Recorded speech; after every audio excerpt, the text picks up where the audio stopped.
ഒരു തവണ ഉണ്ടാക്കി നോക്കിയപ്പോൾ ഭയങ്കര കിടിലൻ ടേസ്റ്റ് അനുഭവപ്പെട്ടതുകൊണ്ടാണ് ഈ ഒരു ഡിഷ് നിങ്ങളുടെ മുന്നിലേക്ക് അവതരിപ്പിക്കുന്നത്.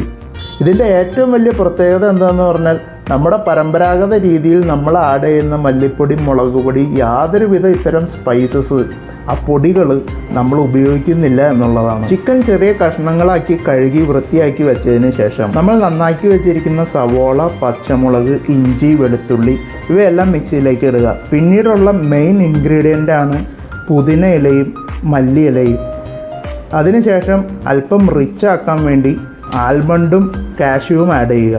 അല്പം തൈരും കൂടി ചേർത്ത് മിക്സിയിൽ നന്നായിട്ട് അരച്ചെടുക്കുക. ഈ അരച്ചെടുത്ത മിശ്രിതം നമ്മൾ കഴുകി വെച്ചിരിക്കുന്ന ആ ചിക്കനിലേക്ക് ഇട്ട് നന്നായിട്ട് അവനെ ഇളക്കി സംയോജിപ്പിച്ചെടുക്കുക.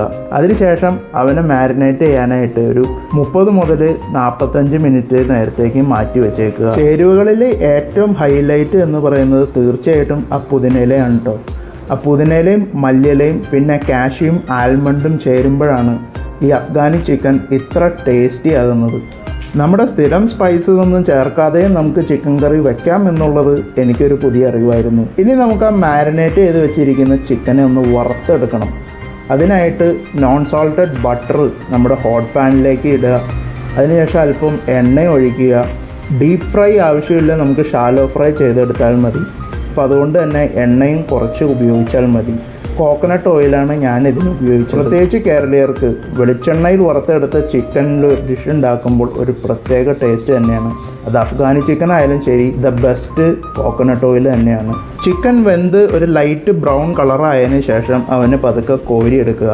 അതിനുശേഷം നമ്മൾ മാരിനേറ്റ് ചെയ്ത് വെച്ചിരിക്കുന്ന നമ്മുടെ ആ ഒരു മിശ്രിതം അതേ ഹോട്ട് പാനിൽ അതേ ബാക്കിയുള്ള എണ്ണയിൽ അതൊഴിച്ച് ശരിക്കും ഒന്ന് തിളപ്പിച്ചെടുക്കുക. ഒരു 5 മിനിറ്റ് ലോ ഫ്ലെയിമിൽ ഒന്ന് തിളച്ചതിന് ശേഷം നമ്മൾ വറുത്ത് വെച്ചിരിക്കുന്ന ആ ചിക്കനും ആഡ് ചെയ്ത് ശരിക്കും മിക്സ് ചെയ്ത് യോജിപ്പിക്കുക. കുറച്ച് നേരം പിന്നെ അവനൊന്ന് വേവാനായിട്ട് മൂടി വെച്ച് ഒരു 10 മിനിറ്റിന് ശേഷം ആ മൂടി തുറക്കുമ്പോൾ ഒരു മണമുണ്ട് സാറേ. ആ മണം അടിച്ചാൽ പിന്നെ ചുറ്റുമുള്ളതൊന്നും കാണാൻ പറ്റില്ല.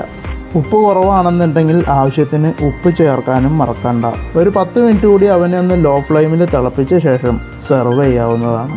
മുടിഞ്ഞ ടേസ്റ്റാണ് അവന്, ഒന്നും പറയാനില്ല. ഇതിനേക്കാൾ സിമ്പിളായിട്ടുള്ളൊരു വെറൈറ്റി ചിക്കൻ ഡിഷ് സ്വപ്നങ്ങളിൽ മാത്രം. എല്ലാവരും ഇതൊന്ന് പരീക്ഷിക്കുന്നതിനൊപ്പം തന്നെ നമ്മുടെ ചാനൽ ഒന്ന് സബ്സ്ക്രൈബ് ചെയ്തേക്കുക, ലൈക്ക് ചെയ്യുക. നിങ്ങളുടെ വിലയേറിയ അഭിപ്രായങ്ങൾ നമ്മളെ കമൻറ്റ് ബോക്സിലൂടെയും അറിയിക്കുക. അപ്പോൾ ഇതിലും മനോഹരമായ മറ്റൊരു വിശേഷവുമായി അടുത്ത വീഡിയോയിൽ കാണാം. Thanks for watching.